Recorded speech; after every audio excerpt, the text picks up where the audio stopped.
Shalom Lekulam, shalom para todos, que o Eterno te abençoe e te guarde, você, sua casa, sua família e toda a sua parentela. Vamos dar continuidade ao estudo do livro de Apocalipse. Nós paramos no capítulo 7 e vamos rapidamente para ele, para tentarmos entender este capítulo, que sem dúvida nenhuma é o mais complicado de todos que vimos até agora. Do primeiro ao sétimo, com certeza o sétimo, ele é bem mais complicado, bem mais complexo, com muitos símbolos, assim como já vimos no capítulo 4, no capítulo 5, no capítulo 6. A dificuldade sempre vai aumentando, mas vamos fazer o possível para trazer algum entendimento. Claro que não temos a pretensão aqui de dizer que vamos tirar todas as suas dúvidas, que vamos trazer o entendimento completo desse livro, o entendimento total desse livro, a verdade absoluta. Ninguém de sã consciência poderia falar algo assim. Talvez até o próprio Yohanan não conseguiria passar para vocês 100% de toda a mensagem que ele viu, que ele ouviu. Isso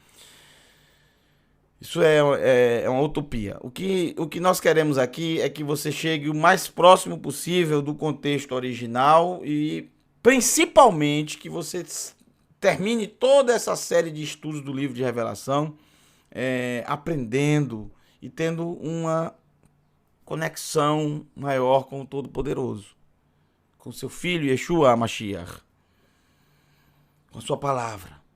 O livro de Revelação nos leva a estar bem próximo, a depender das Escrituras Sagradas. Que o livro de Revelação, para ser compreendido, é necessário como norte, como bússola, a Escritura Sagrada. A Torá, os profetas e os escritos. Por exemplo, já no primeiro verso, eu quero utilizar um texto dos profetas para vocês. Veja só. Ve achareichen, e depois disso, raiti, eu vi arba'a malachim, 4 mensageiros. Omdim, em pé, al arba kanfot haaretz. Essa expressão, arba kanfot haaretz, ela aparece no livro do profeta Yeshayahu, Isaías, capítulo 11, verso 12. Eu gostaria de ler esse texto para vocês para começar, porque esse texto pode acrescentar algum detalhe no nosso estudo dessa noite. Pode ser usado como uma dica. Ele içará, o Eterno levantará uma bandeira, içará uma bandeira para as nações. Reunirá os dispersos de Israel. Está falando das 10 tribos que durante o livro do profeta Yeshayahu já estavam espalhadas pelas nações através da Assíria. Durante o livro do profeta Yeshayahu, bem próximo, que vai haver também o exílio babilônico, já das 3 tribos que ficaram. A tribo de Levi, a tribo de Yehuda, Judá, e a tribo de Binyamin, Benjamim. São 13 tribos ao todo. Porque uma tribo, quando se fala de receber herança, ela foi dividida em 2, porque o primogênito sempre tinha dupla herança. Quem foi escolhido como primogênito não foi Reuben, foi Yosef, José. Então ele recebeu dupla herança do pai. Os seus 2 filhos, Menashe, Manassés e Efraim, recebeu cada um uma parte da terra, assim como todos os outros filhos. Nesse caso, ficaram 13 tribos. Mas como são 12 tribos, uma tribo teve que não receber herança, para que uma tribo foi tirada da herança, e aí voltou a somar 12 tribos, sendo que a tribo de Yosef está contando como 2, porque a tribo de Levi foi retirada, não teve herança nenhuma. Então, por isso que quando eu falei 10 tribos estavam perdidas, estão até hoje, e 3 ficaram lá e depois foram levadas cativas para a Babilônia. Aí você fala, 10 mais 3 dá 13, justamente por causa da herança que eu falei para vocês. Mas, na verdade, são 12 tribos. Todo mundo sabe que são 12 tribos. A tribo de Iosef, ela só é dividida na questão da herança da terra. Quando se criou um sorteio para dividir a terra de Israel na época de Yehoshua, Josué. Mas quando se fala realmente dos filhos de Israel, das tribos, na verdade são 12. Você tem que excluir a tribo de, entre aspas, não excluir, mas a tribo de Menashe, Manassés e a tribo de Efraim é a tribo de Iosef, a tribo de José. Tá? No colete, no peitoral, em que estavam as 12 pedras preciosas representando cada uma tribo, ali você não tem ali nesse colete, você não tem a tribo de Menashe e você não tem a tribo de Efraim. Não há uma pedra preciosa para Efraim, não há uma pedra preciosa para Manassés. Há uma pedra com o nome Yosef, José. Assim como os portões da cidade, como foi bem descrita no profeta Yehezkel, Ezequiel, como também está bem descrito no livro de Revelação, no final, os 12 portões, cada portão tem o nome de uma tribo. E não vai haver um portão com o nome Efraim e não vai haver um portão com o nome Manassés. Vai haver um portão com o nome Yosef, José. Porque ali não trata de herança, não trata de divisão de terra. Tá? Quando se tratou disso, do estabelecimento do povo de Israel na terra prometida, aí sim. Por isso que a tribo de Levi ficou fora. Tá? Isso é muito importante porque nós vamos usar isso nessa noite. Esses 4 cantos da terra que o texto diz: ele será uma bandeira para as nações, reunirá o disperso de Israel. Reunirá e juntará os espalhados de Yehuda dos 4 cantos da terra. Me'arba kanfot haaretz. A mesma expressão aqui, arba kanfot haaretz, dos 4 cantos da terra. Isso é muito interessante, porque o texto está falando aqui que o Eterno levantará uma bandeira para as nações, como se convocando o seu povo, chamando o seu povo de volta, para o povo fazer teshuvá, para o povo voltar. E as tribos que estavam esquecidas, perdidas, porque foram assimiladas, a Assíria fez algo terrível que nenhum outro conquistador fez. Nenhum outro império fez. A Assíria pegou os cativos e não só levou para outros lugares. A Assíria fez a assimilação. A Assíria fez o casamento entre homens israelitas com mulheres das nações, mulheres israelitas com homens das nações. Então fez uma miscigenação e isso contribuiu e muito para a assimilação e a perca da identidade das 10 tribos. Somente o Eterno, o Todo-Poderoso, somente Ele que tem um registro de todos os povos na sua mão, como ele disse. Um dia Ele içará essa bandeira e trará essas 10 tribos. Só o Eterno pode fazer isso, porque isso aconteceu quase 700 anos antes do primeiro século. Na época de Yeshua, não existiam as 10 tribos. Não existiam. Só se tinha realmente conhecimento, de fato, quem era da tribo de Yehuda, quem era da tribo de Benjamim, e quem era levita, sacerdote. Mas as outras 10 tribos, nem sinal. Nem sinal.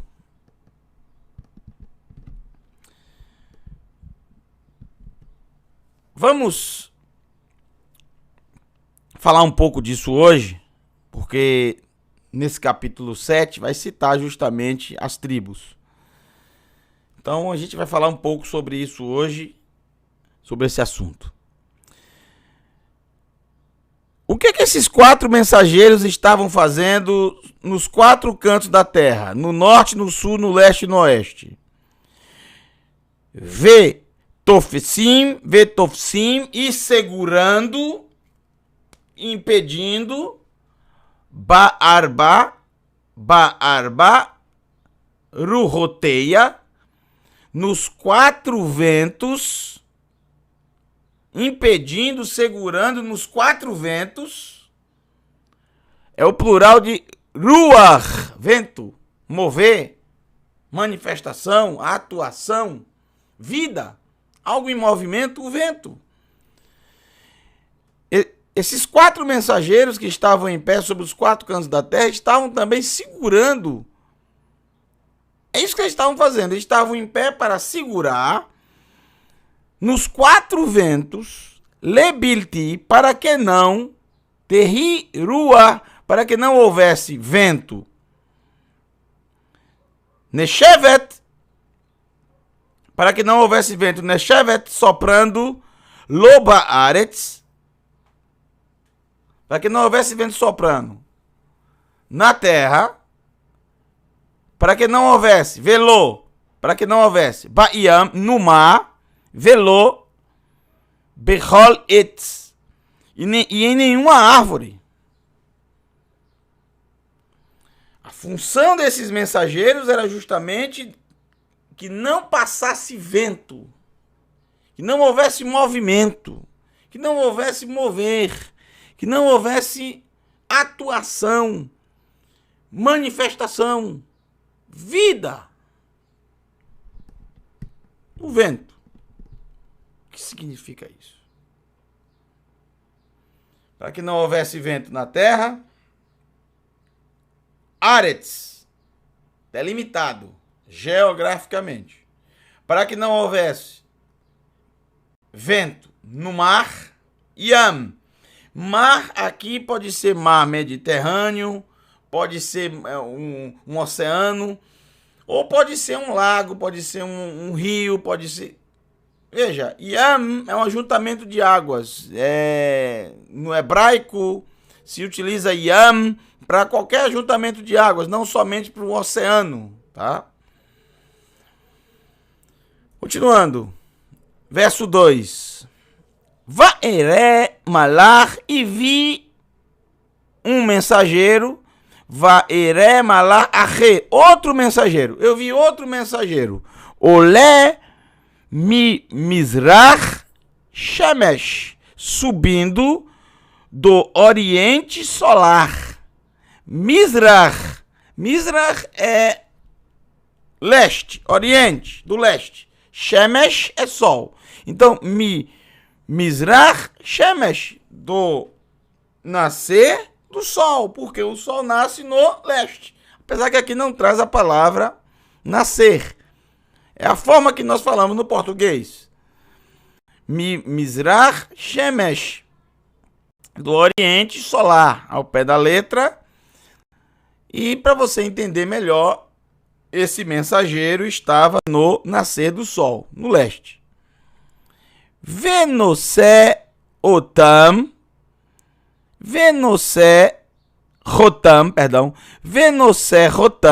e possuía um selo,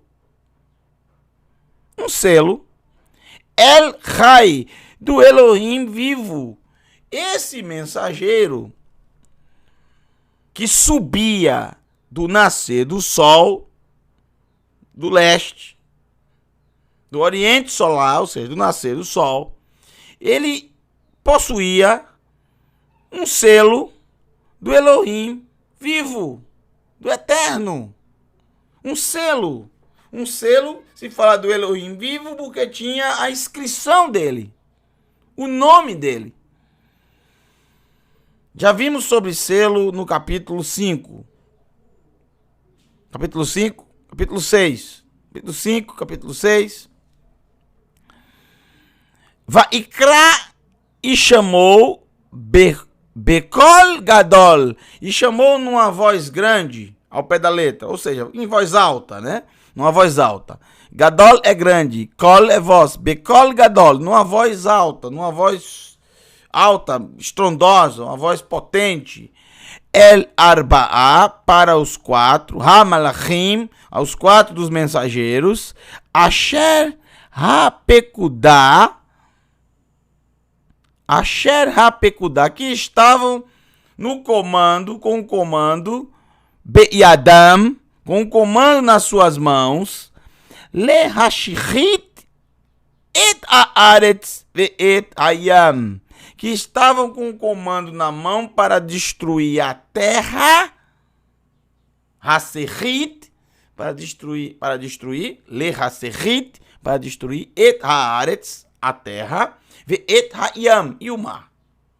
Lembrando sempre, Haaretz se trata não da terra, do pó da terra, do solo, de todos os seres humanos, mas de uma terra ou de várias terras delimitadas geograficamente, com fronteiras e tudo. Esse tipo de terra que está falando. Nós explicamos isso na última aula do livro de Apocalipse. O verso 3 nos diz o seguinte: Vaiomer, e disse, Alta Shiritu, não destruam, como uma ordem no final com o Shurek, o som de U no final. Tashrit, destruir. Al-Tashrit, não destruam. Et haaretz, a terra. De que terra está falando? Ve'et hayam, e o mar. De que mar está falando? Não é todo o oceano do planeta. De que mar está falando? Ve'et ha'etzim, e as árvores. Ad, até, ki hatamnu, até pois que selamos, até pois selarmos, até nós selarmos, et avdei, os servos, Eloheinu, do nosso Elohim, al mitzroteihem, sobre a testa deles. Não destruam a terra, não destruam o mar, não destruam as árvores dessa terra delimitada, não destruam o mar dessa terra delimitada, não destruam as árvores dessa terra delimitada geograficamente, até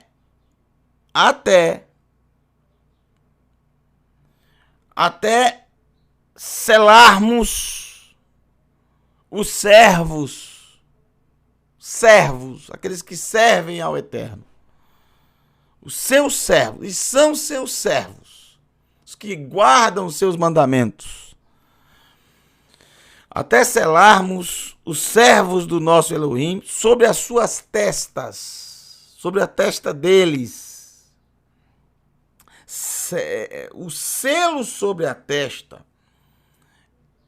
algo marcado sobre a testa, não é uma coisa nova, não é do livro de Revelação.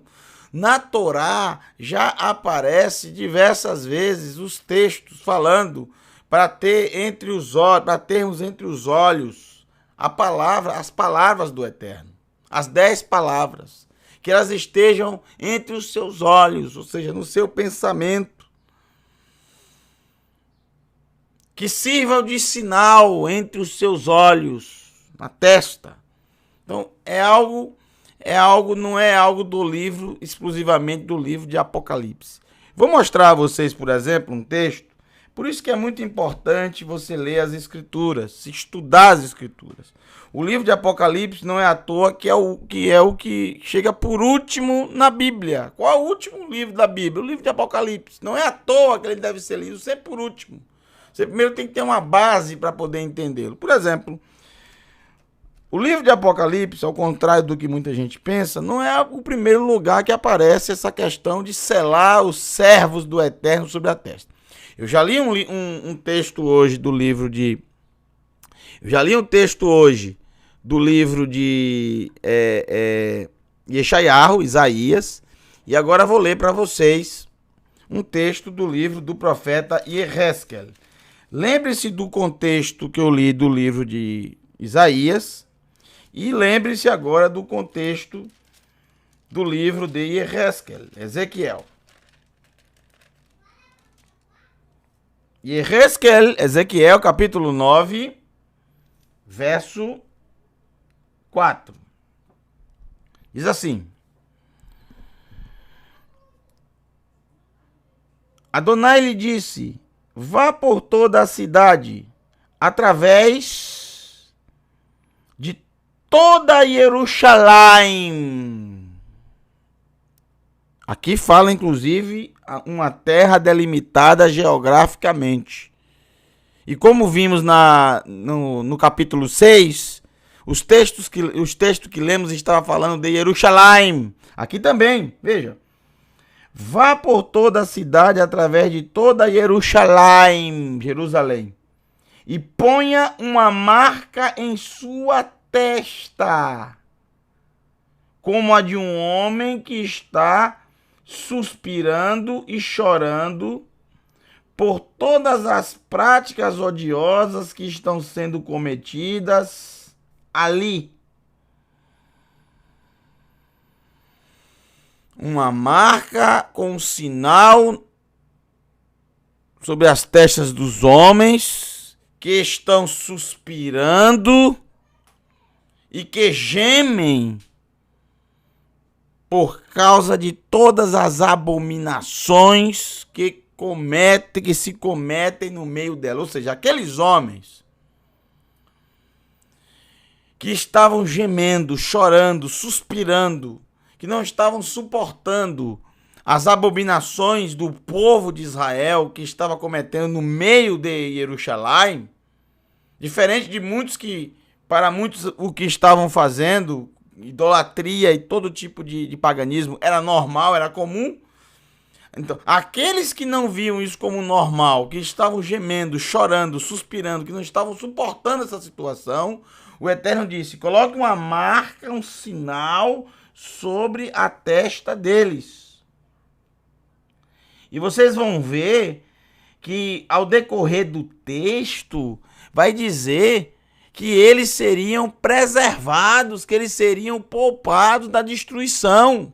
Destruição essa que seria acometida mulheres, crianças, velhos, jovens, todos, menos os que tivessem a marca sobre a testa.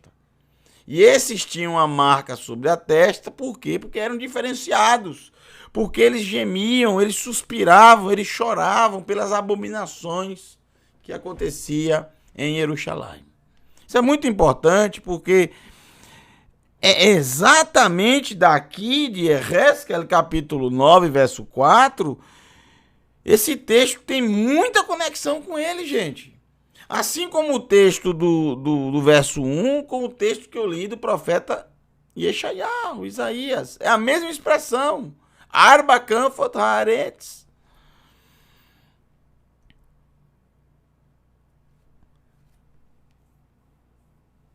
Esse selo, ele é bem interessante a gente trazer, porque essa parte que eu vou ler agora do capítulo 7,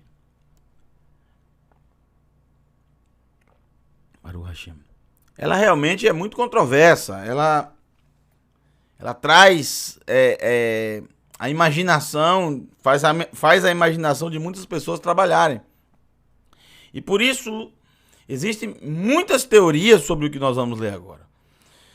Mas basta prestar muita atenção nesse verso 4, e é claro que os textos que nós lemos até agora do capítulo 7 de Revelação, se trata da terra de Israel. Se trata principalmente de Jerusalém. que na época que está se passando aqui o livro de Revelação, está igual um vulcão em erupção. Nos 3 anos e meio, do ano 66 até o ano 70, 3 anos, deu 3 anos e meio, né? 3 anos e meio.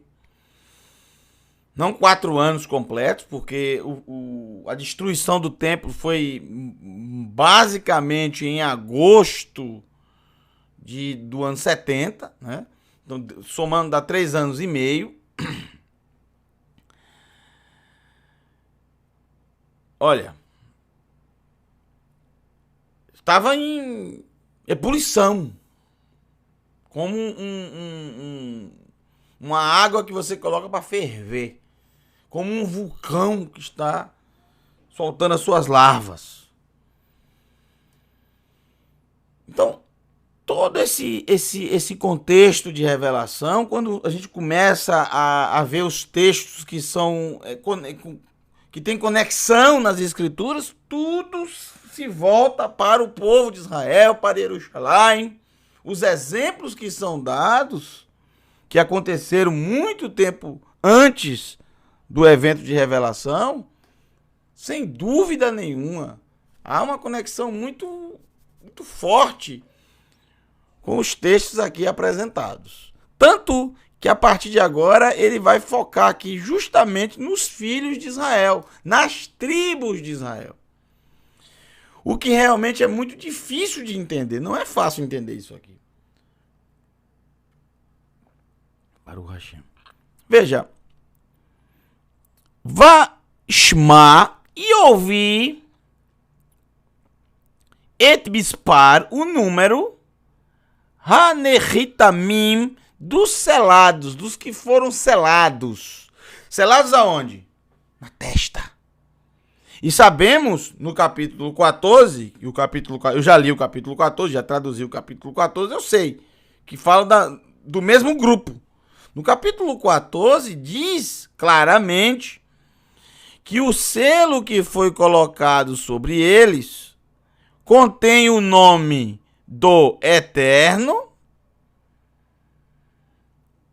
e contém o nome do Mashiach, do Cordeiro. É o que traz aqui, é o que vai nos mostrar o capítulo 14, verso 1. Levantei os olhos e eis um cordeiro em pé sobre o monte Sião, e com ele 144.000 almas. Eles que seu nome e o nome do seu pai estão escritos sobre a testa deles. O nome do cordeiro e o nome do seu pai estão escritos sobre a testa deles. Então, no capítulo 14, a gente fica sabendo qual o selo tinha sobre a testa desses 144 mil. Selo. Qual selo tinha? Tinha um selo. Um selo que significa lacrar algo na escritura. Deixar algo lacrado. O selo normalmente era feito com argila. E no selo sempre havia um desenho, um símbolo, um nome. Então a gente fica sabendo que nesse selo está o nome do Eterno e o nome do Mashiach, do Cordeiro. Ou seja, somente eles dois teriam autoridade para retirar esse selo. Mais ninguém. Isso é muito interessante. E eu vi o número dos que foram selados. Aqui começa todo o mistério. Meat, 100. Elef, 100 mil. Por enquanto, 100 mil. Ve-arba'a, 4. Ve-arbaim, 40.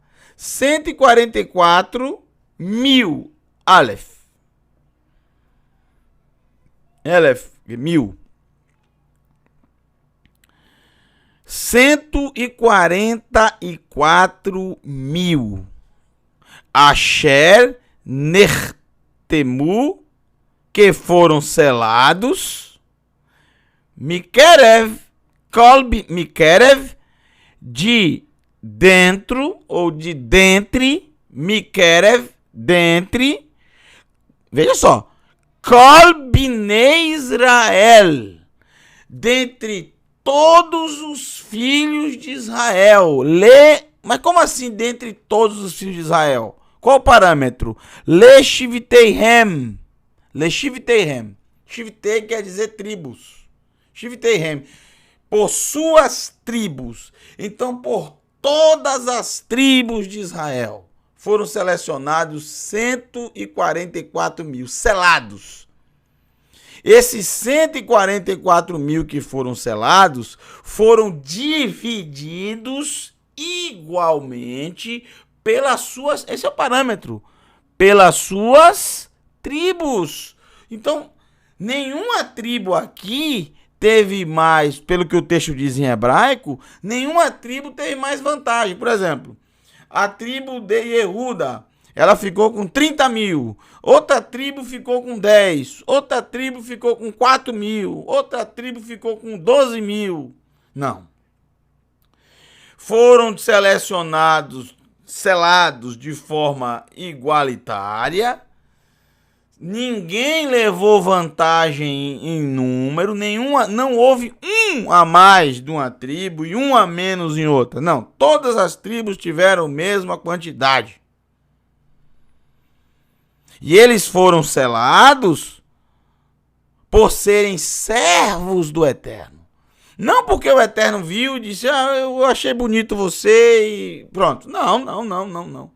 O parâmetro para serem selados, o parâmetro para que eles fossem selados é justamente serem, primeiro, israelitas. Isso aqui não tem nada a ver, eu sei que tem muitas teorias, eu respeito, isso fica de fora. Não faz parte do nosso estudo, tá? Respeito as religiões, cada uma tem uma visão diferente, não tem problema, ninguém aqui tá querendo refutar. O canal de Teshuvá não foi criado, não foi feito, não está disponível para refutar A, B, C ou D. Nosso canal foi feito para levar e compartilhar a palavra com Me'arba Kanfot Haaretz, com os 4 cantos da terra.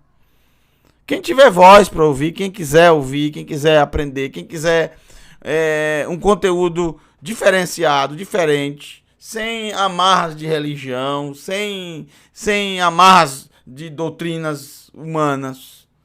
A gente tenta trazer a palavra no seu contexto original. Não somos melhores que ninguém, mas também nós não somos piores que ninguém. Somos um canal diferente. Um canal que não tem interesse financeiro, um canal que não está aqui que foi criado para ganhar dinheiro, nada disso. Nós não temos interesse financeiro, nós não temos interesse em ficar ricos por causa disso. Imagine. Nosso interesse é trazer a escritura no seu contexto original. Não estou dizendo que essa é a forma, que essa é a verdade absoluta. Não, pelo menos eu acredito que seja o texto está. Então, o texto é claro quando diz filhos de Israel. Então, são israelitas. O primeiro passo para esse grupo é um grupo israelita. Segundo, é um grupo israelita dividido pelas 12 tribos. E quando eu falo 12 tribos aqui, não pode ter Menashe nem Efraim. Yosef é contado. Aqui não tem a ver com herança, com divisão de terra. Aqui são as 12 pedras preciosas que são citadas em Revelação. 12 pedras preciosas. Uma por uma. Todas as 12 são citadas em Apocalipse. Cada uma representa uma tribo de Israel. No final de Revelação é apresentada a cidade santa que descerá do céu da parte do Eterno. Baruch Hashem. Capítulo 21 de Apocalipse. Essa cidade é citada os 12 portões contendo os 12 filhos de Israel. Isso não pode ter nem Menache, Manassés, nem Efraim, porque eles estão contidos em Yosef. Então aqui não tem a ver com qualquer grupo religioso que se intitula Israel. Aqui trata-se de um filho, Binei, filhos de Israel. Filhos naturais, carnais. Tá? Filhos carnais, filhos naturais de Israel, descendentes de Israel. Aqui não deve ser entendido de forma metafórica, não. Isso aqui, até porque são citadas as tribos e até porque, mais ainda, vão ser citadas tribo a tribo. Então não deixa dúvida que trata-se de israelitas, mas israelitas servos do Eterno, que guardam os seus mandamentos, que são seus servos. Como diz o texto no capítulo 14 de Revelação, eu vou usar um pouquinho porque fala justamente desse assunto. São israelitas, por exemplo, que não se contaminaram. Que não se contaminaram com as mulheres. Olha que interessante. Eles são como virgens. É o que diz o capítulo 14. Esses aqui são virgens. E eles foram resgatados de entre os filhos dos seres humanos como primícias para Elohim e para o Cordeiro. Está escrito no capítulo 14, verso 4. Fraude e mentira não se encontrou nas suas bocas, pois retos e íntegros são eles diante do trono de Elohim. Então, eles foram selados, não foram escolhidos aleatoriamente, eles foram selados porque eles eram homens íntegros. São homens. Porque diz que não se contaminaram com mulheres, então não entra mulheres aqui. Então, esse grupo é um grupo israelita, dividido por tribos, servos do Eterno. O que mais? Não se passou fraude ou mentira pela boca deles, eram íntegros. E eles foram resgatados. O que quer dizer isso? Resgatados. Eles foram resgatados, foram como se fossem tirados. Veja que no começo do capítulo 7 está escrito que 4 mensageiros estavam aptos, ávidos para destruir a terra, para destruir o mar, para destruir as árvores, segurando a vida, segurando o vento, segurando o mover. Quando se ouviu a voz, né, desse mensageiro selado pelo Eterno dizer: não façam isso. Primeiro precisamos selar, precisamos que sejam selados os servos do Eterno. Servos de Elohim. Servos do Todo-Poderoso. Vamos lá.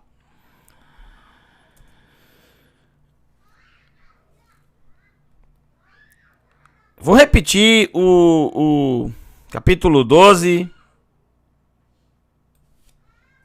Capítulo 12, o capítulo 14, melhor dizendo.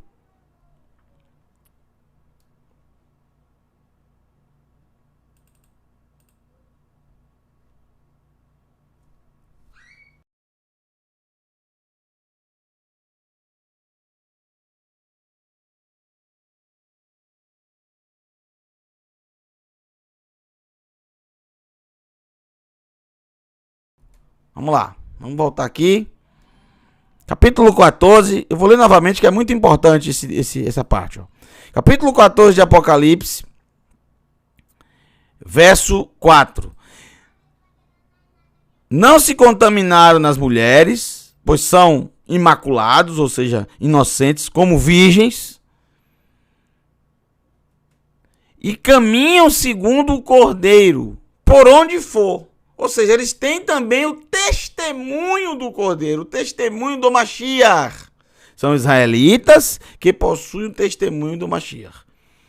E eles foram resgatados de entre os filhos dos seres humanos como primícias para Elohim e para o Cordeiro. Fraude e mentira não se encontrou nas suas bocas, pois retos e íntegros são eles diante de Elohim. Maravilha. O texto diz no verso 5, ele começa a citar as tribos. Começa por Yehuda. Claramente a citação das tribos é totalmente fora da ordem. Vamos dizer, Yehuda não é o primeiro filho, é o quarto. Mas não é só Yehuda. Ele vai citar Gad, Asher, que vieram bem depois. Ele não cita logo aqui Reuven, que é o primeiro, é citado por segundo. Ele não cita Levi, Shimon, Shimon, Levi. É totalmente fora da ordem. É como uma citação assim de cabeça. Ele entende que são 12 mil de cada tribo e começa a escrever tribo a tribo. Agora, há um problema muito sério com relação às tribos. Vou dizer a vocês. É muito complexo. Por mais que você grave todas as tribos, é complicado, é algo muito complicado esse negócio de tribo, porque você sempre acaba esquecendo alguma ou trocando alguma ordem de alguma. É impressionante como a gente se esquece a ordem das tribos. Mas sabe qual é o problema? O problema é no momento em que foi dividida a herança. Quando a tribo de Yosef, quando se trata da divisão da herança, recebeu dupla herança e dessa forma os seus 2 filhos, cada um recebeu uma herança. E aí nós temos mais 2 tribos, Menache e Efraim, que é a tribo de Yosef. Então por isso acaba havendo uma pequena confusão quando a gente passa a citar as tribos. Quando há a citação das tribos, acaba tendo essa confusão. E foi exatamente o que aconteceu com Yohanan, eu não tenho dúvida disso. Sei que existem muitas teorias, mas eu posso afirmar com toda certeza. Yohanan escreveu isso aqui. Não é a adulteração do texto, nada disso. Está no original. Ele esqueceu, não é que ele trocou o nome de uma tribo. Era Dan, e ele colocou Manassés. Ele simplesmente. Manassés nem Efraim deveria entrar nessa contagem aqui. Não. Ele está citando tribo por tribo. Então ele vai citar Yosef. Ele cita José. Todas as vezes que numa contagem, numa lista, tem Levi, automaticamente se exclui Manassés e Efraim. Tem que se citar Yosef. Quando não cita Levi, aí sim a tribo de Yosef vem como 2. A tribo de Manassés e a tribo de Efraim. Menache, Efraim. Entenderam? Quando se trata de herança, Levi fica de fora e vem os 2. Quando não trata de herança, trata dos clãs, dos patriarcas, trata-se das tribos. Menache e Efraim se recolhem e são anexadas à sua tribo do seu patriarca Yosef, José. Levi vai entrar. Levi está aqui na contagem. Claro que está. Não se trata aqui de herança de terra, não está se falando da herança da terra. Então, há um erro de Yohanan. Um erro totalmente... Um erro que não deve ser levado em conta, gente. Isso não faz diferença nenhuma. Foi apenas um erro de citação. Ele não cita Efraim, que era muito maior do que Manassés, Menache. Muito maior, muito mais influente. Não é citado. Porque ele cita Yosef, José, já está lá dentro. Manassés não deveria ser citado e é citado. O único erro aqui de Yohanan é a troca de Manassés por Dan. Aí vem diversas teorias de que Dan é isso, de que Dan... Gente, a tribo de Dan, ela é uma tribo que em todas as genealogias da Escritura aparecem, todas elas. Se você vê a visão de Ezequiel, sobre as 12 portas da cidade santa, Dan está lá. O texto diz, como lemos aqui, por suas tribos, ou seja, todas as 12, Dan sempre vai estar lá. Dan é uma tribo importantíssima. Muito mais, eu diria, do que muitas tribos que ficaram no anonimato. Por exemplo, a tribo de Reuven. O que a tribo de Ruben fez? A tribo de Dan cometeu idolatria. Qual tribo não cometeu idolatria? Qual? Me diga uma tribo que não cometeu idolatria. Me diga. A tribo de Dan fez isso. Qual tribo que não fez, gente? A tribo de Dan, ela é uma das poucas tribos que na contagem de Bamidbar, capítulo 1, e depois na contagem, já no final, 40 anos depois, que é feita uma nova contagem, a contagem dos filhos de Israel que saíram das tribos que saíram do Egito, e depois a contagem quando já estava próximo de adentrar a terra prometida. Pouquíssimas tribos da primeira contagem para a segunda aumentaram de número. Pouquíssimas tribos. E esse número diminuiu por causa dos pecados, das transgressões, das pragas que vieram. A tribo de Dan foi uma das poucas tribos que aumentaram de número e não diminuíram de número. Dan foi uma das pouquíssimas tribos que participaram da construção. Holiav da tribo de Dan, Holiav, foi uma das poucas tribos que participaram da construção dos utensílios do templo. Dan terá o seu portão, assim como todos os seus 11 irmãos na cidade santa. Com toda certeza.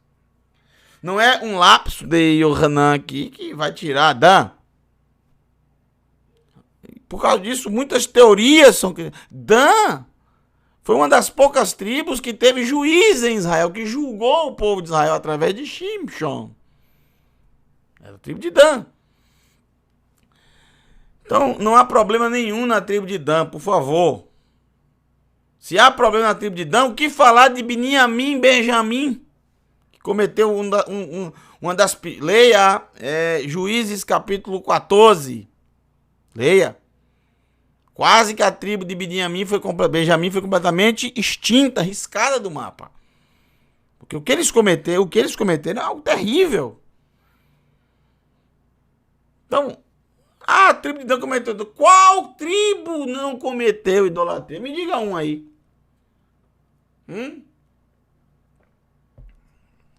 Claro que aqueles que cometeram idolatria na tribo de Dan, na tribo de Efraim, na tribo de Yehuda, e esses serão julgados. Mas não é por causa deles que toda a tribo será arriscada do mapa, será cortada do mundo vindouro. Que coisa mais absurda. Coisa mais sem sentido. Yohanan errou. Qual o problema? Que não erra a contagem de tribo? Moshe, no capítulo 33 de Devarim, Deuteronômio, quando ele está... É um discurso. O último discurso dele, no seu último momento de vida. Quando ele fez 120 anos, quando... Era o último momento dele com o povo, ele fez o discurso que é o livro de Devarim. Ele cita as bênçãos e cita tribo a tribo e se esquece de uma, que é a tribo de Shimon. Shimon ele não falou.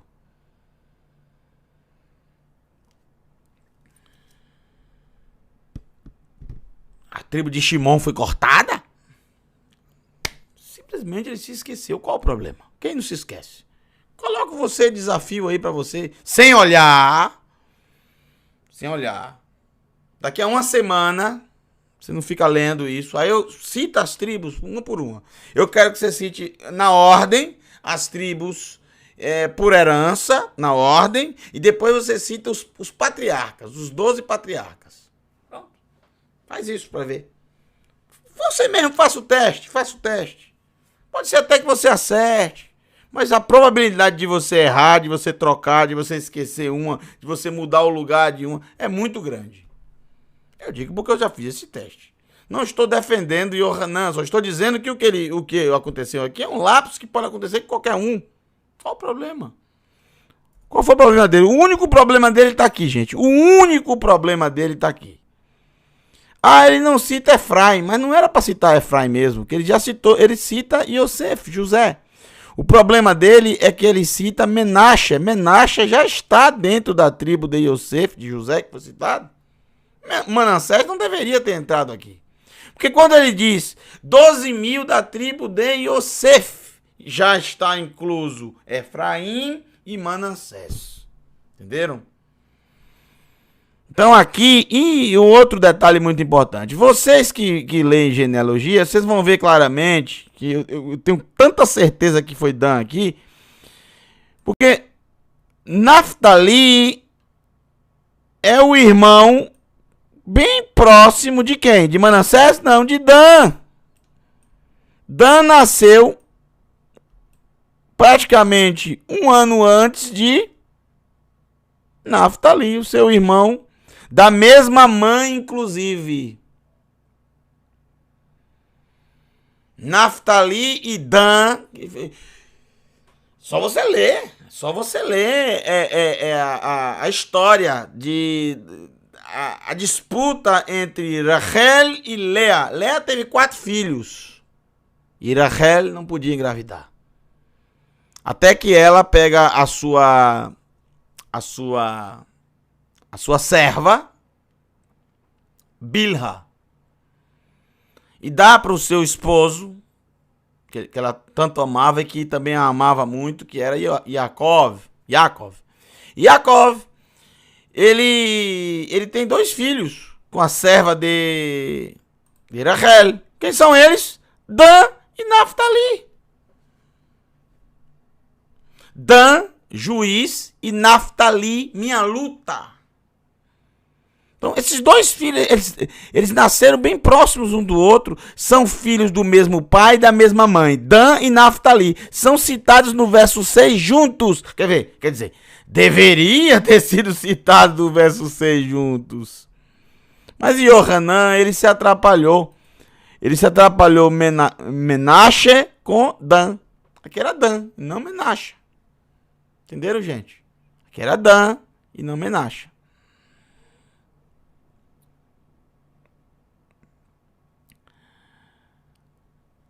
Cada tribo tem 12.000. Bom, esse é o único problema, tá, gente? Por quê? Quando ele cita aqui, ó, ele cita Shimon, cita Levi. Olha, Levi, tá certo. Quando ele cita Levi, quer dizer que não vai ter nem Menaxe, Manassés e nem Efraim. Tá certo. Ele vai citar Zevulun e vai citar Yosef. Essa parte aqui é bem próxima da ordem de nascimento. Zevulun e Yosef. Veja, Zevulun, quando Zevulun nasce, né? Zevulun ele vai nascer. Você se lembra no caso das mandrágoras? Lembra das mandrágoras? Que Reuven achou no campo, e aí leva para sua mãe, e Rachel queria muito as mandrágoras. Por que Rachel queria tantas mandrágoras? Porque ela tinha ouvido que essa, e é realmente uma fruta afrodisíaca, e essa é uma fruta que as raízes da mandrágora parecem pernas de mulheres entrelaçadas. Então se dizia que uma mulher que era estéril comesse essa fruta e o chá das raízes poderia curar a esterilidade da mulher. Isso era algo que se dizia muito nos tempos antigos. Então ela queria muito as mandrágoras.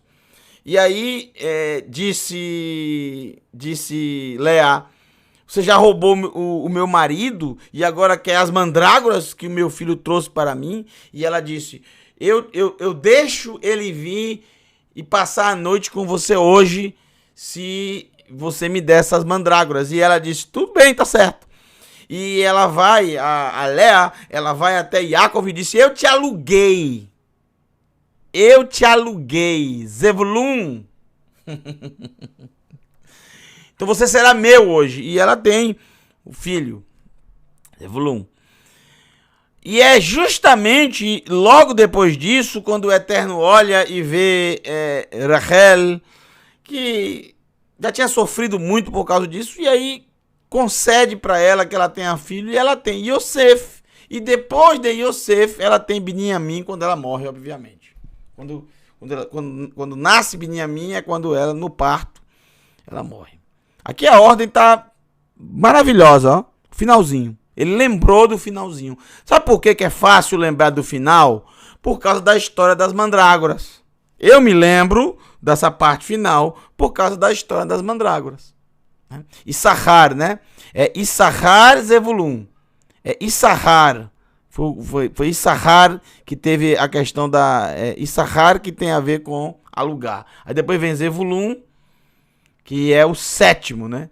Então Lea, ela é considerada no mundo antigo como uma mulher bem-aventurada, porque ela teve 7 filhos. Uma mulher era considerada bem-aventurada quando tinha 7 filhos. 7 é o número da plenitude, ou seja, ela foi uma mãe plena, teve pelo menos 7 filhos. É só depois disso que vem Yosef e Binyamin por último. Tem aqui entre eles aqui, entre Zevulun e Yosef, Diná, a única menina. É com ela que forma 7 para Lea. Bom, muito bem. O único problema aqui é a troca de Manassés por Dan. Era para ter Dan e não Manassés. Manassés está aqui dentro da tribo de Yosef. Assim como Efraim. Cadê Efraim também que não está aí? Não, calma, não está errado. Efraim está sim, ele está dentro de Yosef. Manassés também está dentro de Yosef. Então ali é Dan, com toda... Pergunte a Yohanan no mundo vindouro. Pergunte a ele. Isso eu não tenho dúvida. Pergunte a Yohanan no mundo vindouro. Ele vai dizer, olha gente, desculpe, eu me passei, mas... Pô, vocês olhem lá na Torá, que tem a genealogia, olhem nos outros livros, vocês vão ver a genealogia. Então era só vocês... corrigirem. Quando você lê Manassés ali, coloca na cabeça que é Dan. Ponto final. Não tem essa coisa de que Dan é uma tribo ruim, mal. Me desculpe, viu? Me perdoe, mas tem que falar a verdade. A questão é a seguinte. Vamos pensar aqui.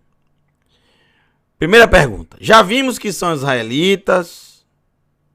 Já vimos o porquê eles foram selados. Selados para que não fossem atingidos pelas pragas, principalmente que vai ser descritas no capítulo 9, por exemplo. Mas a questão é a seguinte. Primeiro, por que esse número? Por que 12.000 de cada tribo? Por que 144.000? Veja, não tem nada a ver com os salvos. Ah, serão os salvos. Não. Você vai ver que o texto não tem nada a ver com isso. Porque se fossem os salvos, nenhuma mulher seria salva. Nenhuma mulher estaria no mundo vindouro. E vamos ver aí, nesse próprio capítulo 7, que tira qualquer dúvida, uma grande multidão será vista por Yohanan. De toda a tribo, língua e nação. Ou seja, pessoas de todos os lugares.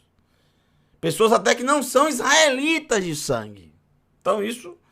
Aqui são israelitas que foram separados para que não fosse atingido pelas pragas. E eles foram separados, selados na testa, porque eram diferenciados no seu viver, na forma de viver, na forma de amar ao Eterno e ao Cordeiro, ter o testemunho do Cordeiro. Então eles foram selados para que não fosse atingido. Muito bem. Por que 12.000? Por que esse número tão exato assim? Formando 12 mil vezes 12 tribos, 144 mil. 12 mil vezes 12 tribos, 144 mil. Por quê? Não é estranho? Não é esquisito? Gente, olha só.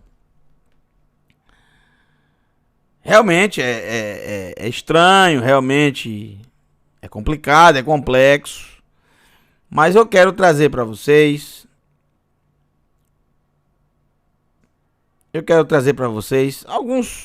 Alguns detalhes que podem elucidar algumas coisas, né? Que podem trazer alguma luz. O número 12 mil é um número que aparece em algum lugar da Escritura, por incrível que pareça, aparece em um lugar da Escritura. E o texto que eu vou ler para vocês agora, eu preciso falar o contexto, tá? É Números capítulo 31, verso 5. Qual o contexto de Números 31? É quando Moshe ordena ao povo de Israel que fossem separados de cada tribo 1.000 homens, formando 12 mil homens armados para a peleja. 1.000 de cada tribo. 1.000 de cada tribo vezes 12 dá 12 mil. Sendo que é 1.000 de cada tribo. E o que eles deveriam fazer? Eles deveriam executar juízo contra Midian, que enviou mulheres que contaminaram os homens. Mulheres que contaminaram os... Olha que interessante quando a gente lê o capítulo 7 de Revelação, o capítulo 14 de Revelação, que eu li para vocês 2 vezes, para vocês ficarem atentos. Porque essas mulheres levaram o que para esses homens israelitas, mulheres midianitas? Com todo a sua sedução, levaram o povo à prostituição. Não só a prostituição sexual. Isso aí ficou, na verdade, de lado pelo Eterno. O que o Eterno viu foi que os filhos de Israel se prostituíram com os deuses dos midianitas. Porque o sexo que essas mulheres praticaram com esses homens elas eram prostitutas cultuais, que cultuavam os deuses através do sexo. Por isso houve uma praga a qual 24 mil, foi 24 ou 23 mil, olha só como a gente às vezes esquece o número, morreram naquele dia. 23 mil, né? Não me lembro agora. Não dá pra você falar de cabeça, você acaba trocando. Número é complicado. Citação de nome, número, às vezes.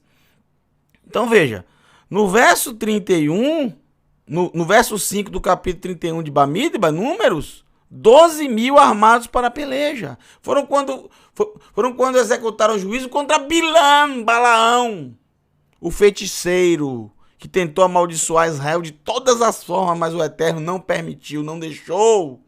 Trocou a maldição que ele queria lançar pela bênção. Mas ele entendeu como funcionaria. A maldição viria se o próprio povo de Israel buscasse, abrisse a porta para ela. E foi isso que foi feito através das mulheres. Agora, outro texto que aparece também, 12 mil. Juízes capítulo 21, verso 10. Então o ajuntamento enviou lá 12 mil homens dos mais valentes. 12 mil homens. Agora, 2 Crônicas, capítulo 9, verso 25. Esse texto é repetido 4 vezes. 4 vezes. Em 4 lugares diferentes. Teve também Shlomo Hamelech, o rei Salomão, 4 mil estrebarias de cavalos. Eu já visitei várias dessas estrebarias. Hatzor,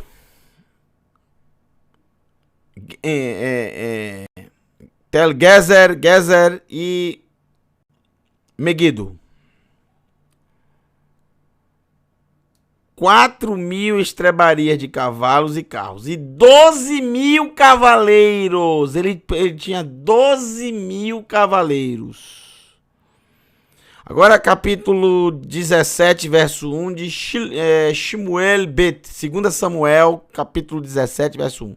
Disse mais Actofel a Absalão. Deixa-me escolher 12.000 homens e me levantarei e seguirei após David esta noite. Então, a questão do 12.000 tinha todos os textos que nós lemos aqui, todos, sem exceção. Todos os textos que eu li para vocês que tem a palavra 12.000 tem a ver com guerra. Todos. Batalha. Valentes. Até o texto de Shlomo Ameler. 12.000 cavaleiros. Esses 12.000 cavaleiros eles serviriam para quê? Apesar que durante o reino de Salomão não houve guerra. Mas, obviamente, você não tem guerra. Mas você tem ali um exército preparado. Se aconteceu alguma coisa... Aqui no Brasil, entre aspas, nós não temos guerra. Guerra, assim, com outros países, né? De usar. Mas não tem exército até hoje. Não se investe no exército para manter o exército. Por quê? Não tem guerra agora, mas vai que aconteça alguma coisa. Vai que algum país pense em... Acho difícil nos dias de hoje, mas vai que algum país venha e queira invadir e tomar o território brasileiro. Esses 12.000 cavaleiros de Shlomo não era para desfilar para ele. Era o seu exército de cavaleiros. Todos aqui trata-se de guerra. O fundo é guerra. Tá? Isso é bem interessante.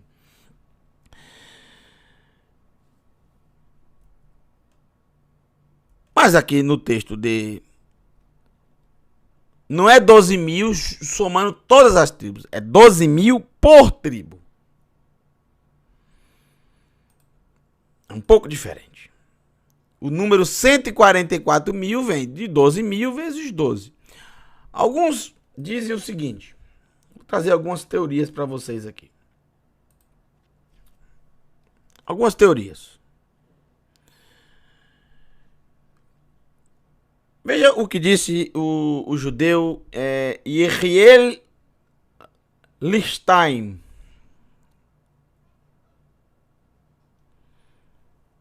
Yehiel, ele diz o seguinte, entre aspas, citação dele. Não sou eu que estou dizendo, tá? Estou lendo a citação aqui do judeu Yehiel. Muito interessante. Na época da destruição do segundo templo, Israel contava com aproximadamente, e esse número é realmente atestado por historiadores, 7.200.000 habitantes. 7.200.000 habitantes. Aí ele cita, o Trumá, a oferta dos primeiros frutos pelos sacerdotes, primeiros frutos. Você lembra que a gente leu um texto, e eu posso ler novamente para vocês,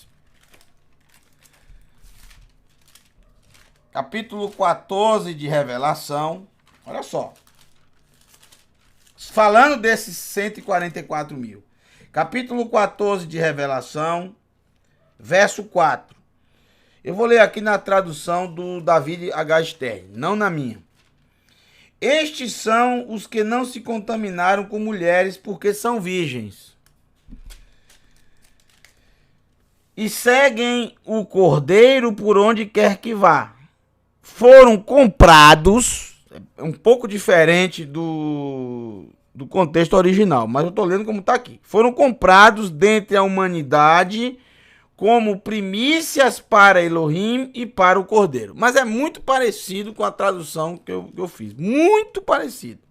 O que eu quero dizer é, foram comprados, na tradução na verdade é resgatados, a palavra é resgatar, que tem a ver com comprar, né? Que você tem alguém ali que está com um dono, de repente você vai e resgata para si, você compra. Ok. A melhor palavra seria resgatar. Como primícias para Elohim e para o Cordeiro. E é interessante que a citação do Yehiel aqui, ele diz, ó, o Tirumá, a oferta dos primeiros frutos, ou seja, das primícias, pelos sacerdotes, em média, é a 50ª parte. Então, a 50ª parte é você pegar um todo e dividir por 50. A 50ª parte a 50ª parte de tudo que os sacerdotes faziam, eles separavam, né? Eles separavam como oferta dos primeiros frutos. A média, alguns dizem a 30ª parte, outros dizem a 40ª parte, outros dizem a média, como diz aqui o Terumoto, eu fui conferir, viu?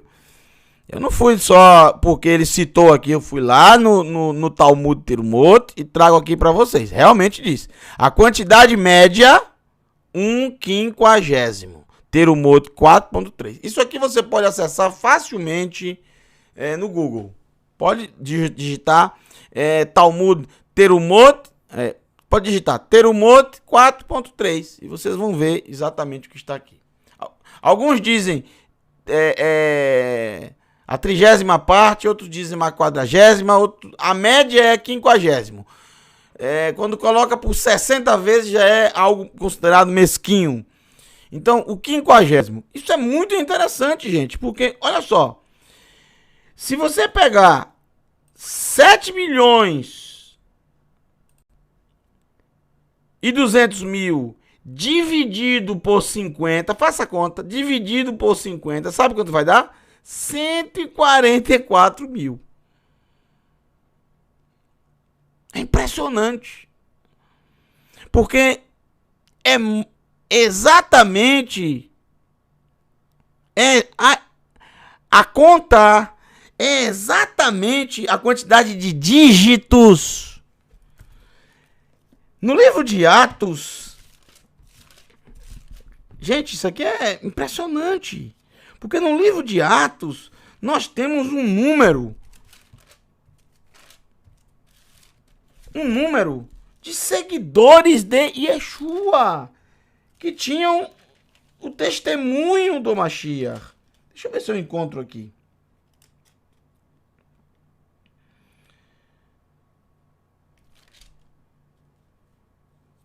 Deixa eu ver se eu encontro aqui. Acho que é Atos. Deixa eu ver se é Atos, capítulo...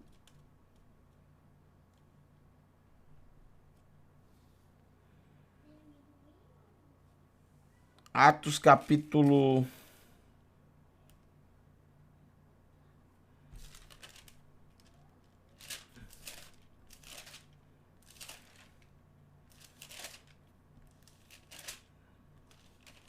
Olha só. A quantidade de pessoas israelitas que tinham o testemunho do Mashiach. Vamos ver aqui. Capítulo... Já vou achar para vocês aqui.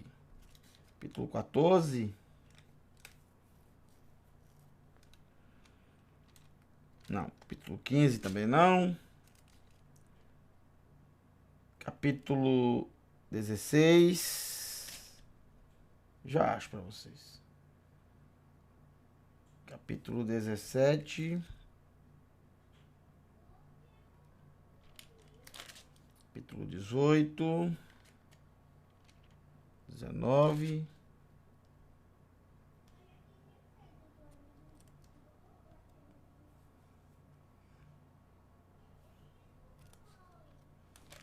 Capítulo 21. Ah, achei. Pronto. Achei. Capítulo 21 de Atos. Verso 20.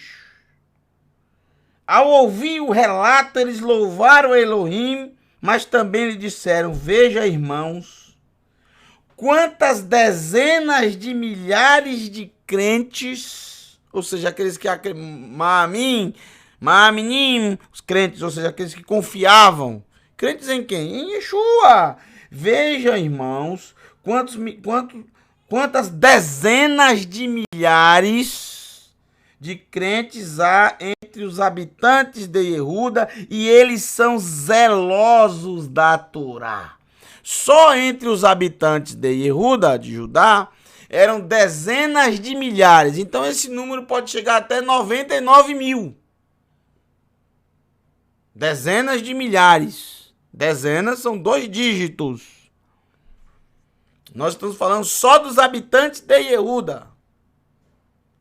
Isso não inclui Galileia, não inclui Chorom, Samaria e não inclui outras regiões. Só Yehuda. Então, no livro de Atos, nós temos esse relato, gente, de um número de pessoas zelosas da Torá.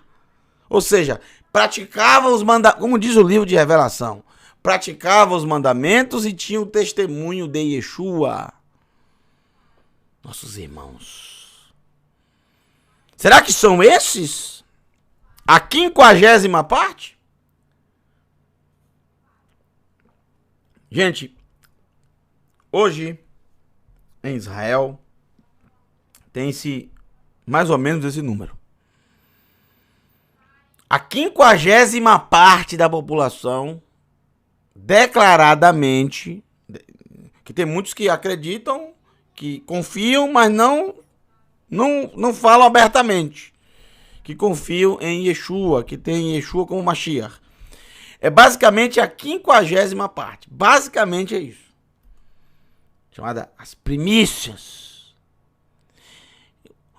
O Rabino Shaul chega a dizer em Romanos, por exemplo, se a halá, ou seja, se essa primícia é santa, por que toda a massa também não é?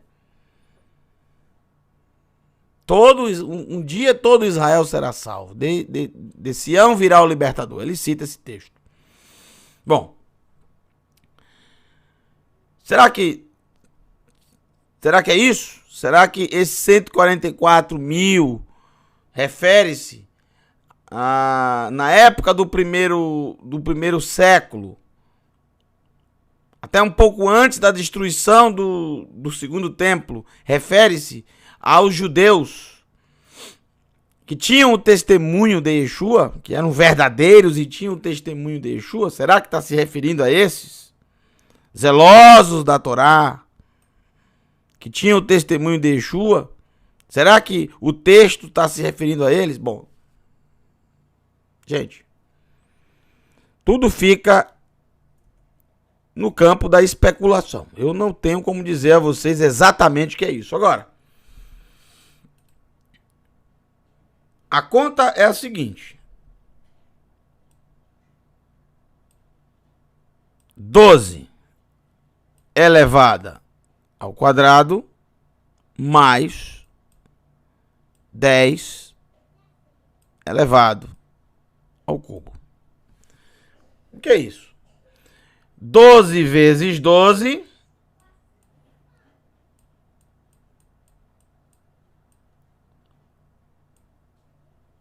144. 10 vezes 10 vezes 10. É assim, matematicamente, que chegamos ao número 144 mil. 10 vezes 10, 100 vezes 10 mil. Então, nós temos 144 mil. 144 mil. Não é mais aqui, né? É vezes, né? É vezes. Não mais.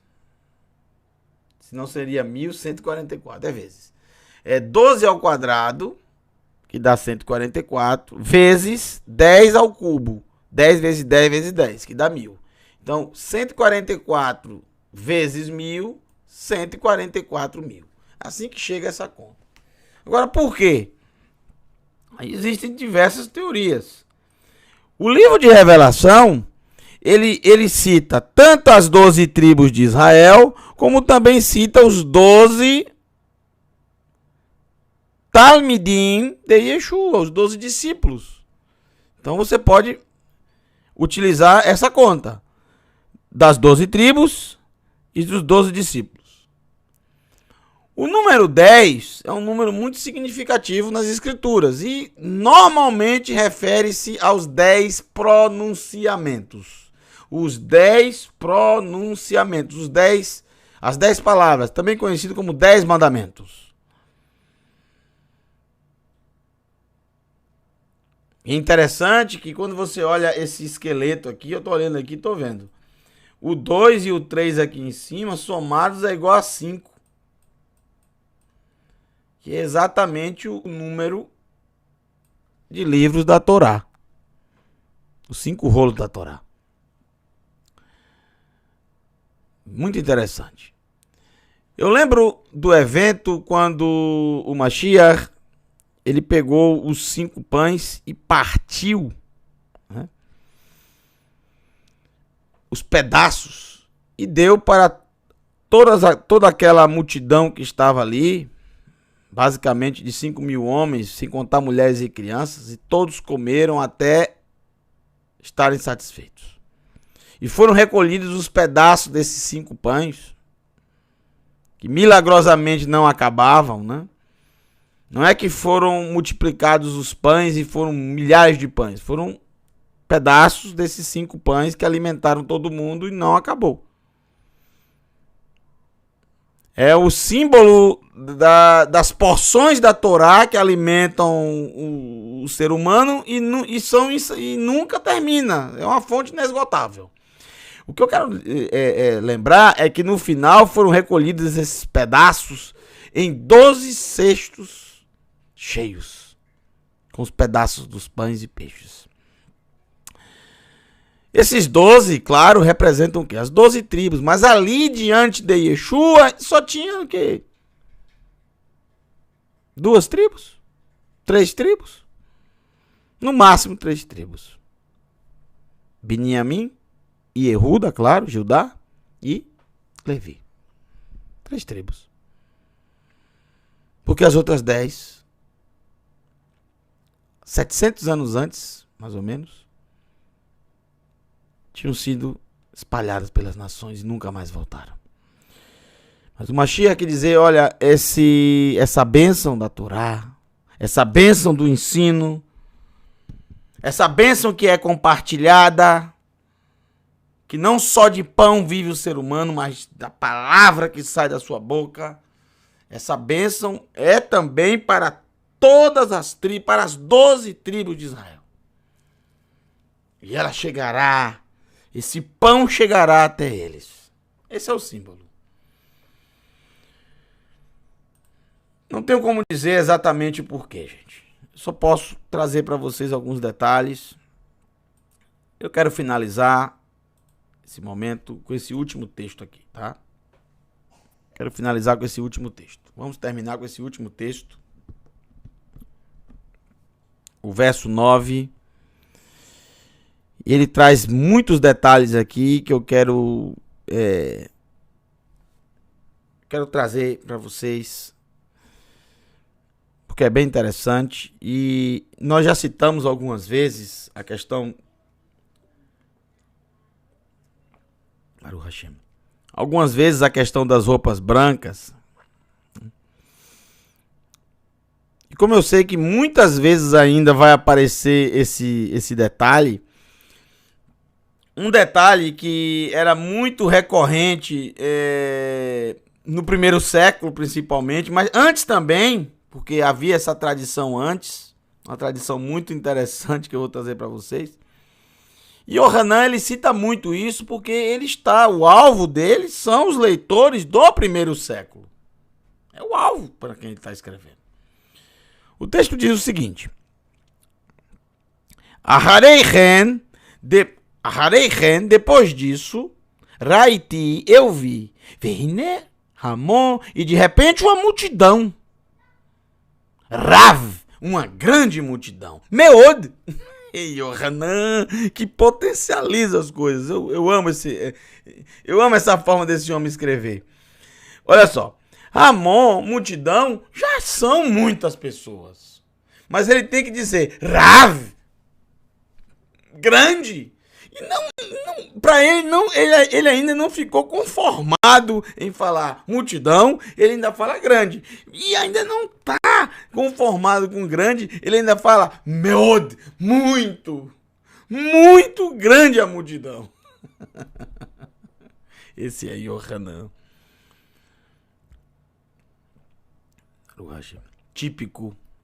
típico morador do Oriente Médio. Até os dias de hoje é assim. De repente uma multidão. Tá bom, já sei, multidão é muita gente.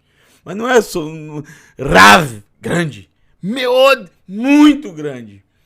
Asher lo yuhal, ainda tem isso. Que não poderia, que Asher lo yuhal, não poderia, ish, homem, lispor, homem contar. Não poderia homem nenhum contar. Não, que não poderia ser contada. Além de ser multidão, ser grande e muito grande, também ela não poderia ser contada por homem nenhum. Mikerev, dentre Kol Hagoim, dentre todas as nações, não só entre todas as nações, vê Hamishpachot, e as famílias, e dentre também vê Amim, vê Amim, e os povos, é povo, Amim, povos, entre as famílias e entre os povos. Vê Haleshonot, e as línguas, além de serem de nações diferentes, famílias, povos e línguas. Não é um único povo que está em várias nações. Isso é descartado, porque também é dito famílias diferentes, línguas diferentes. Então, não é um povo que está... Não, são vários povos, Amim, várias famílias, Amishpachot, várias línguas, Haleshonot, Baú, vieram, né? Chegaram. Vayamdu, e estavam diante, Lifnei Hakseh, diante do trono. Velifnei Hassé, e diante do cordeiro. Melubashim, vestidos. Semalot, com capas, ou roupas. A palavra mais usada para capa, mas você roupa também, não tem problema. Capa, roupa. E a roupa é levanot, vem de lavan, que é branca. Vê capot. Olha que interessante, vê capot e segurando temarim, olha, eu coloquei aqui entre parênteses folhas, porque os tradutores eles não se contentam, não sei também se usaram o texto em hebraico, mas o que é que eles fizeram? Eles colocam folhas de tamareiras, mas olha, gente, o texto não traz aqui a palavra folha, isso é muito importante. Não traz? Não traz. Por que muitos traduziram como folhas? Porque já viram alguns textos dizendo que eles estavam segurando ramos. Gente, uma coisa é uma folha da tamareira, outra coisa é o ramo da... folhas de tamareiras, ramos de tamareira. Não diz o texto isso. O texto diz que eles estavam segurando temarim, ou seja, temarim é o plural de tamar. Tamar quer dizer tâmara. Não é etz-tamar, árvore da tâmara, ou seja, tamareira. É tamar, é temarim, é tâmaras. Eles estavam segurando tâmaras nas mãos. Essa é a melhor tradução, porque é o que o texto diz. Big Day Ham, na sua... Perdão, não é Big Day, desculpa, roupas. Bidei Ham, vem de Yad é mão, Bidei Ham, nas suas mãos, nas mãos deles. Nas mãos deles, eles estavam segurando tâmaras. Não estavam segurando tamareiras, porque não tem como você segurar segurar na mão uma tamareira. Você pode segurar a tamareira, mas não vai estar na sua mão.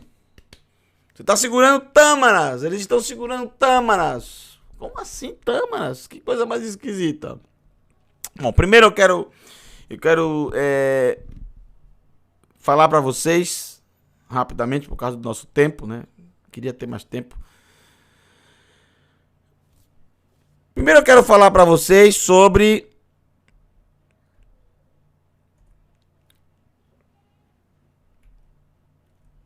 já que falamos da tamareira, mas eu quero falar para vocês, antes de falar da tamareira, da tâmara, eu quero falar para vocês das roupas brancas. Então, deixa eu voltar aqui. Não é esse slide ainda.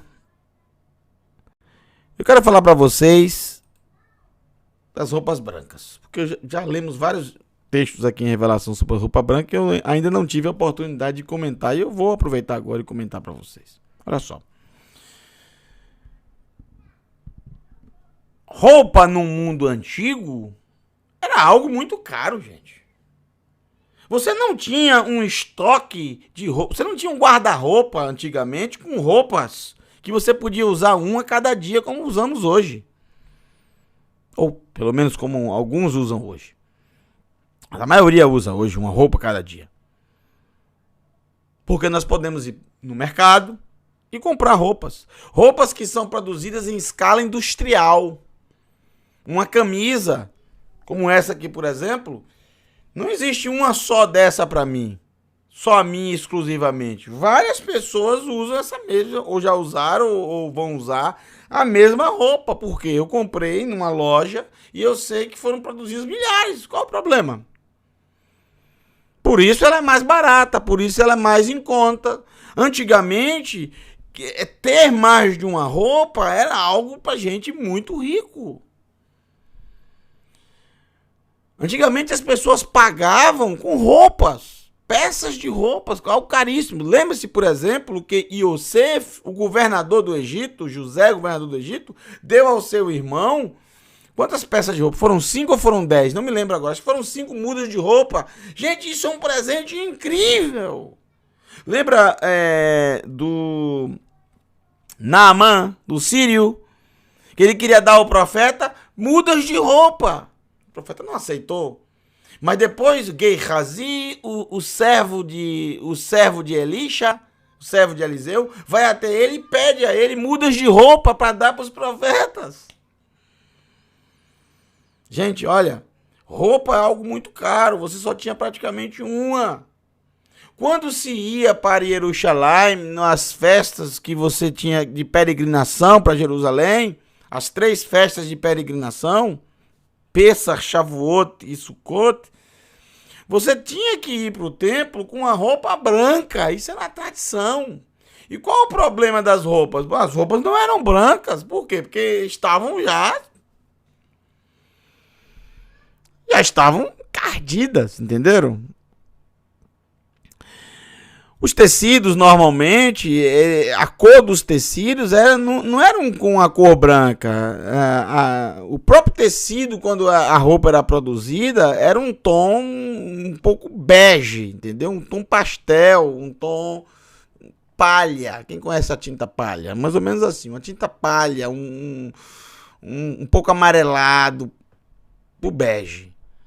A cor natural. Só que eles queriam roupas brancas para chegar lá no templo como um símbolo que eles estão puros, limpos.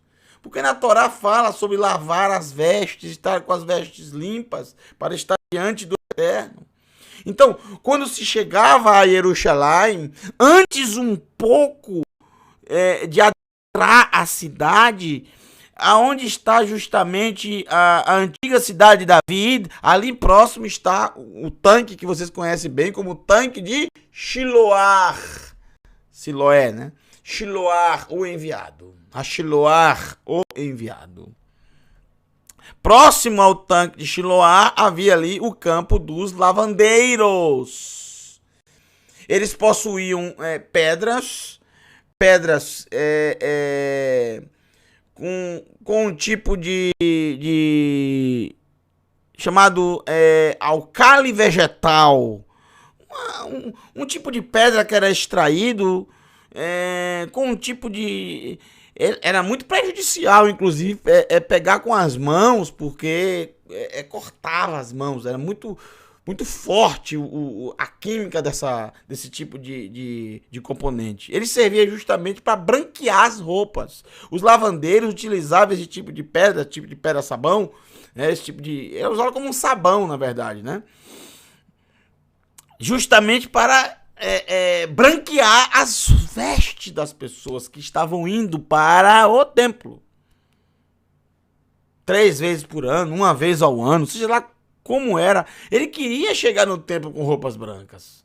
Ele queria chegar na presença lá com a roupinha dele branca. Ele não queria aquela roupa que ele usava todos os dias, aquela roupa que já estava encardida. Então, os lavandeiros que faziam isso com os pés. Havia escadas, eram colocadas essas capas, essas roupas. Passava-se essa pedra, como uma pedra de sabão. E aí eles começavam com os pés pela escada. Depois era derramada a água. E aí eles faziam isso até a veste estar branca. Então, era uma profissão muito requisitada nos períodos de peregrinação. Todo mundo queria chegar no templo com a roupa branquinha. Era tradição. Essa é uma prática antiga, muito antiga. Alguns textos da escritura vocês vão encontrar, por exemplo,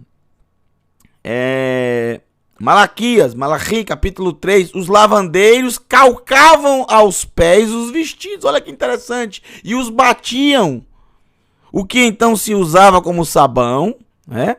Era, entre outras coisas, o nitro, alcali vegetal e farinha de fava misturada com água. Isso aqui eu estou tirando de enciclopédias. As diversas peças de pano eram branqueadas, esfregando-as com greda, barro ou marga. Vários componentes que os lavandeiros utilizavam. O exercício desta ocupação produzia cheiros nocivos e era necessária grande extensão de terreno para secar a roupa. E por isso que a prática era realizada fora da cidade de Jerusalém, em um campo chamado Campo do Lavandeiro. Agora vamos ver aqui, por exemplo, Malachi, como foi descrito aqui na enciclopédia que eu li. Malachi, o último profeta, Malaquias, capítulo 3, verso 2. Mas quem poderá suportar o dia em que ele vier? Quem poderá ficar em pé quando ele aparecer? Pois será como um fogo refinador, como o fogo da refinação. Malachi 3, é isso. Ele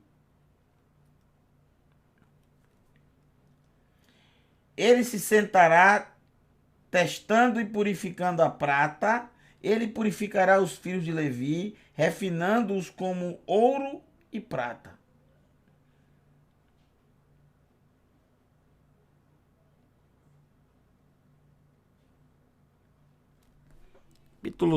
Isso mesmo, capítulo 3 de Malachi? Aqui no original como é que tá.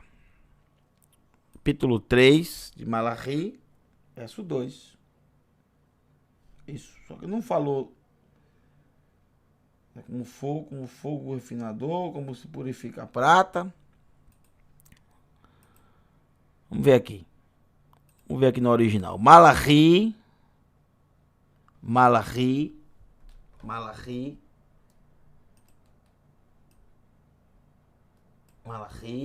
3, verso 2. Malachi 3, verso 2.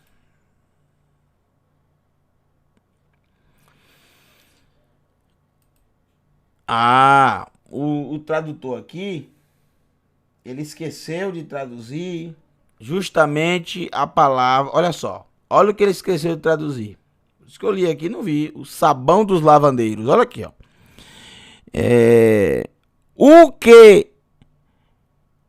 O que borit mechabesim.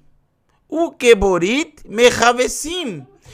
O que borit mechabesim.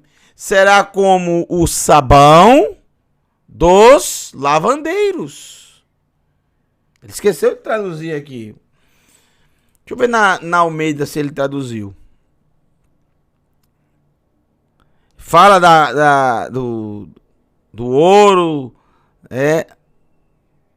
purificar, tudo bem, ok. E o final ele traz, e como sabão dos lavandeiros. Essa parte o Davi da H. Stern, ele não traduziu. Mas tá no original, tá no original. Outro texto também é o capítulo 9 de Marcos, só mais esse. Yeshua também utiliza esse detalhe, que as pessoas na época conheciam muito bem.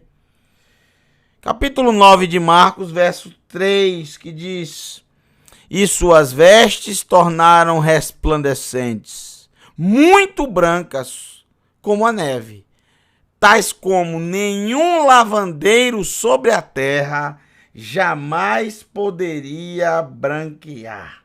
Nenhum lavandeiro sobre a terra jamais poderia branquear daquele jeito, porque era uma prática recorrente das pessoas que subiam a Jerusalém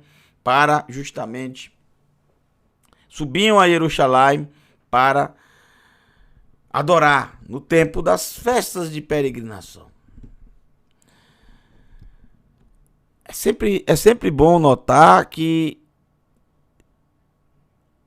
os servos do Eterno, seja de que nação for, seja de que local for, de que povo for, de que língua for, os servos do Eterno, é prometido aos servos do Eterno, tanto em todos os capítulos de revelação que vimos até agora, todas as vezes que aparece roupas brancas, sempre vai aparecer esse detalhe. O que é que Yohanan está querendo passar? Olha, vocês que sempre buscaram desesperadamente branquear suas vestes, serão dadas para vocês roupas brancas, já purificadas, já brancas, alvejadas, e serão alvejadas pelo sangue do Cordeiro. Baruch Hashem. Serão purificadas, limpas pelo sangue do Cordeiro. Que coisa linda. Agora, as tâmaras nas mãos. Multidão segurando tâmaras nas mãos. É muito interessante, Yohanan citar isso aqui no texto. A tâmara sempre foi a tâmara o símbolo do orgulho do povo de Israel. Sempre. A tâmara sempre foi esse símbolo, esse orgulho. Por quê? Porque há muita tâmara até os dias de hoje em Israel. Sempre teve muita tâmara. O lugar é bem propício para isso. Você vê o deserto, que é praticamente 67% do território de Israel, é deserto. E uma árvore frutífera. Qual a árvore frutífera que sempre se deu muito bem no deserto?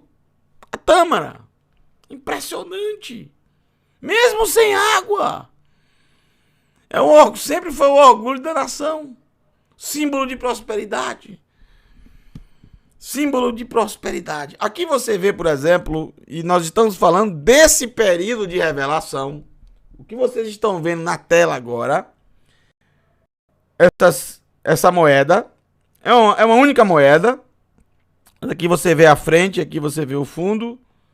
Aqui é a mesma moeda, só o fundo, que é o que nos interessa. Escrito aqui, Legeulat Sion.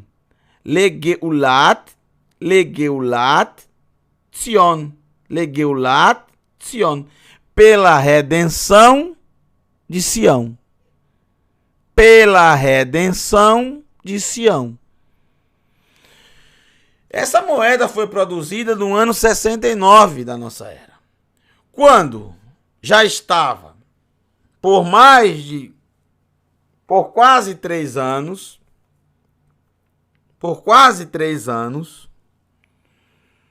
o cerco contra Jerusalém, pela revolta dos judeus que iniciou no ano 66 da nossa era. Sobre o imperador Nero. Nero, nessa época, já havia morrido. Quem estava agora no poder era Vespasianos. Titus Cláudios Vespasianos. E fizeram uma moeda quando Jerusalém já estava praticamente no chão, já não tinha mais possibilidade, mas a moeda foi feita para levantar a moral do povo. Os rumores de guerra eram muito fortes. Havia a grande tribulação citada por Yeshua estava acontecendo. Rios de sangue estavam passando pelas ruas de Jerusalém. Muitos judeus já tinham abandonado a cidade de Jerusalém. O templo ainda estava de pé. Fizeram essa moeda para levantar o orgulho, a moral, para tentar fazer com que o povo judeu acreditasse, assim como aconteceu no passado, como foi na época de Antíoco Epifânios, na época dos Macabeus, que eles conseguiram, com um pequeno exército formado, liderado por sacerdotes, vencer o poderoso Antíoco Epifânio e o seu exército. Eles tentaram levantar aquela... Eles tentaram trazer essa história à mente do povo. Tentaram fazer com que o povo acreditasse. Quem sabe um outro grande milagre não acontecesse. Fizeram a moeda dizendo Sion, pela redenção de Sião. Ou seja, eles acreditavam que os judeus iriam vencer os romanos e tirá-los dali. Mesmo que com todas as possibilidades contra. Por isso fizeram a moeda com essa inscrição, uma tamareira, e várias tâmaras, olha aqui, ó, várias tâmaras dentro de 2 cestos. Tâmaras enchendo 2 cestos. 2 cestos cheios com as tâmaras. Ou seja, cheios de prosperidade. A terra de Israel. Em 70, agosto de 70, no dia 9 de Ave, toda essa esperança foi por água abaixo, porque o templo foi completamente destruído. Milhares e milhares de judeus mortos, trucidados. Rios de sangue em Jerusalém.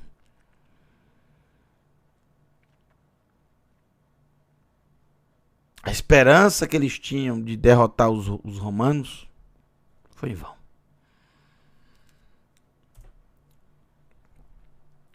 O imperador Vespasianos, um ano depois, no ano 71, manda fazer uma moeda com a sua face. Aqui é o Vespasianos. E no fundo da moeda, ele comemora essa grande vitória que ele e seu exército teve através do seu filho, Titus Vespasianos. Ele coloca Judéia capturada. Tá aqui o Vespasiano comendo as tâmaras. Não há mais tâmaras, tá vendo? um cesto virado aqui, sem nada praticamente, e uma mulher chorando porque não tem os cestos mais. Ou seja, a Judéia, que é essa mulher, foi capturada, foi destruída. Não há mais tâmaras, não há mais orgulho, não há mais prosperidade. Essa é a moeda atual de Israel, com a inscrição Legeulat Sion, pela redenção de Sião, para o Hashem. E aqui estão as tâmaras, a tamareira e os 2 cestos cheios de tâmaras. Porque é isso que acontece hoje. O povo de Israel voltou. As tamareiras voltaram a produzir. E os cestos voltaram a se encher. E houve a redenção de Sião para o Hashem. O mundo dá muitas voltas, viu? Titus Flávios Vespasianos. Am Israel Chai. O povo de Israel vive. Então é muito interessante quando a gente lê que essa multidão para o Hashem. Essa multidão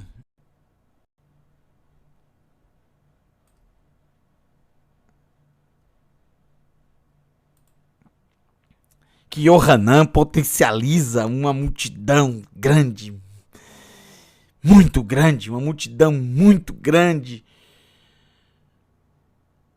que ninguém pode contar.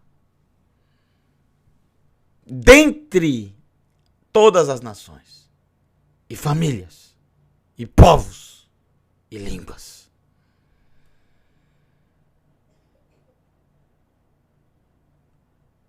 Vestidos com roupas brancas para o Hashem.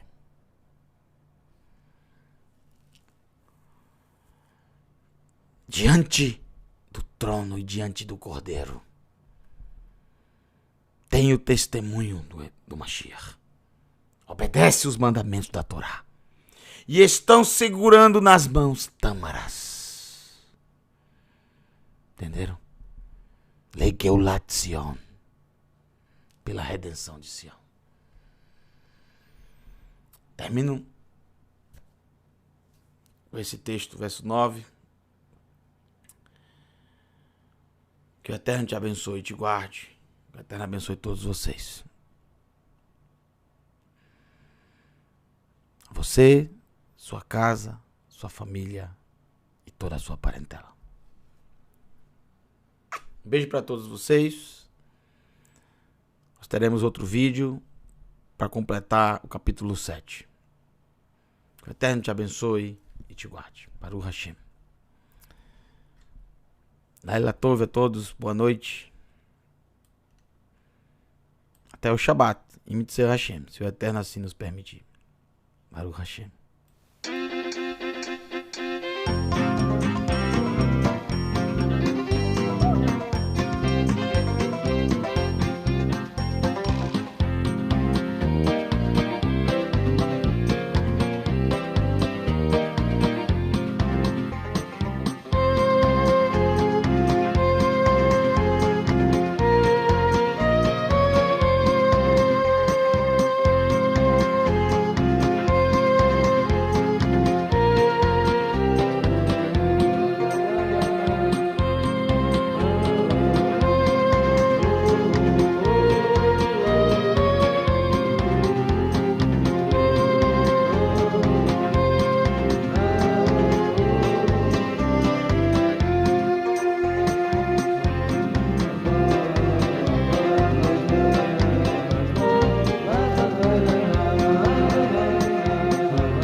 Baba